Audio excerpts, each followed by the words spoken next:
سلامت شو، چطورید؟ خوبید؟ ما الان میریم توی بازی ماینکرافت.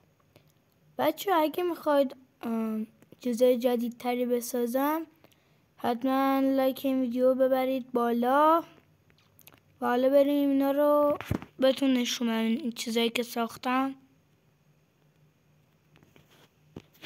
خب بریم پایین.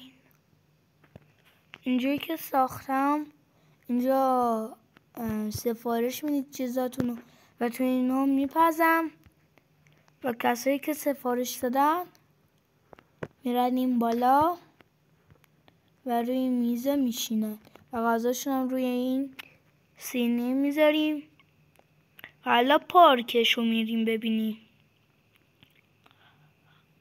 حالا این قلعه اسلایمیه یا همون قلعه پرش، نگاه کنید یا جا میپره. حالا اینا خواستم پرش درست کنم اما فکر نکنم بپره.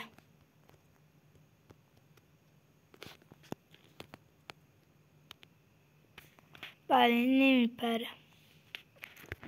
اینجا هم باید با این برفو بزنید رو اون سرا و اینجا میتونی خرید و فروش کنی با امرالد و اینجا میتونی از سواری کنی و اینجا هم یه تونل وحشت که خفاش داره. اول حالا یه این میذاریم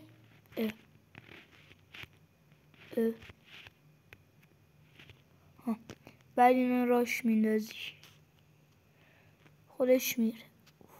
اینو نگاه کنید. حالا میری اینجا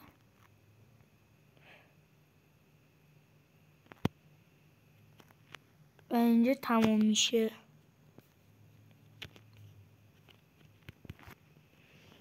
و میای بیرون. خب بچه گفتم که اگه میخواید چیز جدید بذارم حتما لایک این ویدیو بترکونید.